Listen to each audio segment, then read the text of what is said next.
play now, gutom later. Panoorin ho natin at alamin natin kung ano ang episode na ito. Narito. Scatter ang kanyang kinalolokohan. Pero ito lilinawin natin yung scatter nasa isang e-wallet brand yan.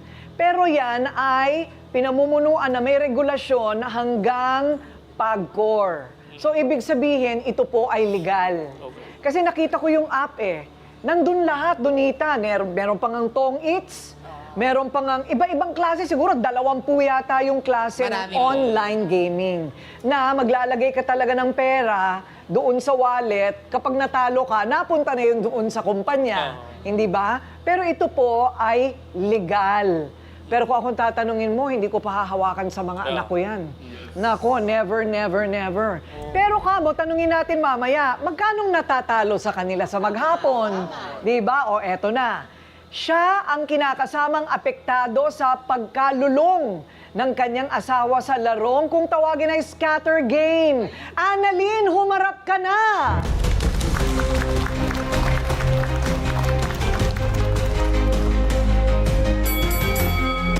Sampu ang anak niya at ang kanyang trabaho, naghahango lang siya at nagbebenta ng isda. Dat gulay po. Isda at gulay.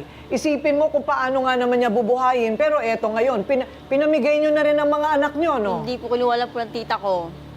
Ha? Kinuha lang po ng tita ko kasi po wala pong panggatas. Walang panggao. Bakit naiiyak ka na? Nagsisimula pa lang tayo.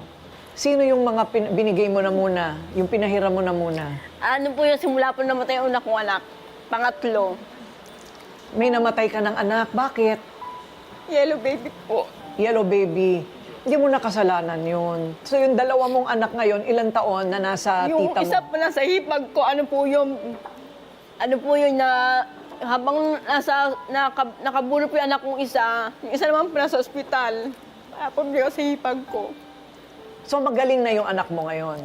Ano po, noong nakaraan lang po galing kami ospital. Galing ospital. Anong sakit? Hika po. Hika. Ilang taon? Isang taon po. Naku, mahirap yung batang-bata. May hika, ano? So, kinailangan niyang ipabigay muna, parang ipahiram, Kasi din po paalagaan. Opo, kasi din po nervous po ako pag may sakit yung anak ko. Ayun. Parang parang meron na po akong bobya sa anak ko namatay nung una. Pero hindi mo naman pinamimigay, hindi mo naman Wala po pinamigay na anak. Wala. Sa'yo lahat Una ko yan. pong asawa, 5 po ang anak, wala ko pinamigay. Ngayon lang po talagang kinuha ng tita ko tsaka ng hipag ko. Sa una niyang asawa, siya may 5 anak. Tapos may 5 ulit dito sa pangalawa. Ayun. Kaya naging 10. Opo. Ikaw ba'y may planong tumigil na ng pag-aanak? Opo, titigil na rin po. Kasi pinag-isa lang po akong anak ng nanay ko. Baga po sa akin, pinapuntay pagkaanakin po. Tapos po, wala po kasi matakbuhan din na kapatid. Tapos, ito ngayon yung problema mo. Ano ang problema mo? Ang problema ko lang po sana po matigil na po yung pag-i-scatter po ng asawa ko ngayon. Tapos makapagtrabaho po siya para po sana yung mga anak namin po makakaya po na maayos sa araw-araw po. Kailan nagsimula yung bisyo ng asawa mo sa... Simula po nung nawala yung trabaho niya tsaka yung anak namin. Para po yung utak niya rin po na po sa yung scatter po. Oo, siguro yan, parang nababagabag din siya sa kalagayan ng mga anak mo. Opo, tapos wala pa po siya trabaho para po kami tsaka po kami nag-aaway. Siyempre yung problema namin sa pagkain namin, araw-araw po, ganun yung akainin ng anak namin, tapos yung namatay kong anak, tapos yung anak ko pa nasa ospital, minsan ganun. Pero ano ba sa pagkakaalam mo, madali lang bang manalo dyan o mas madalas ang talo dyan? Mas madalas po ang talo. Magkano nang naitalo ng asawa mo dyan? Kung mamasualin po, nahigit po, maabot din po ng 1,000 po sa gano'n, isang araw lang po. 1,000 ang matatalo sa isang araw? Sa araw. Kung halimbawa po, mamalasing ka pa po, yun nga po. Hindi na po mabaka. So, walang walang limitasyon. Laro ka ng laro, talo ka Pag ng talo. minamalas po, yung nakalo po siya, doon po, natatalo po talaga sa bisyo po, sa scatter Oo. po. So, Opo. ang iyong problema ngayon ay nalululong na, nauubos ang pera, Yung mga anak po namin napapabayaan na rin po sa at pagkain. wala kang katuwang sa buhay. Opo. Ayun. Yun ang problema. So, yan ngayon ang panig mo. Alamin naman natin ngayon ang panig nung nalululong sa scatter. Alvin, humarap ka na!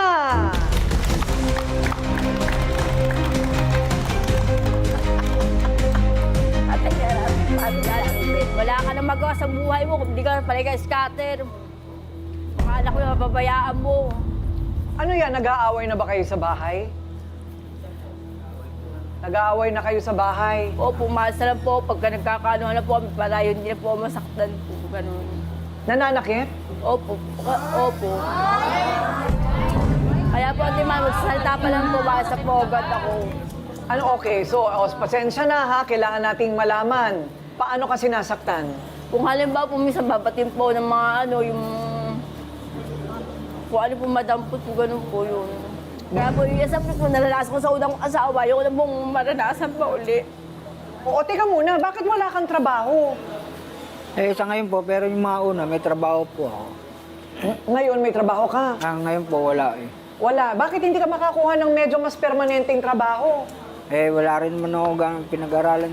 May hanggang... Marami first year mo lang lang po pinag-aralan pero may nakikitang trabaho, ha? ako. Dati po, nasa barangay ako. Yun. So, Alvin, magkano ang taya mo? Bawat pindot mo? Sa ano nyo po, sa kung magkano gusto nyo bet. May piso, may 50. Totoo ba yun? Piso 50 May dos lang? po. Opo. Ganun.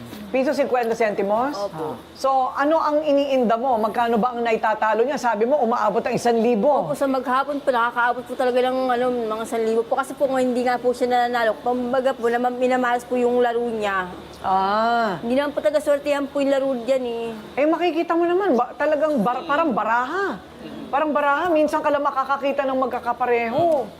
So, umaabot ay 1,000 kasi wala kang ginagawa, kundi yun lang maghapon. Kasi matulin din po talaga matalo. Kada pindot po, kung piso. Parang adik. Parang ganun na rin po nangyayari. Kasi parang yung mas gusto mo po nga, kapag pindot mo, pinipindot mo na ulit eh. Ganon. Parang matulin yung baksak eh. Parang kala mo, nalilito yung parang nagmamanage ng scatter. Parang pero gusto mong hindi. lukuhin yung kalaro Pero hindi. mo. Kung ano talaga ibibigay, yun na lang din po talaga yun. Oo.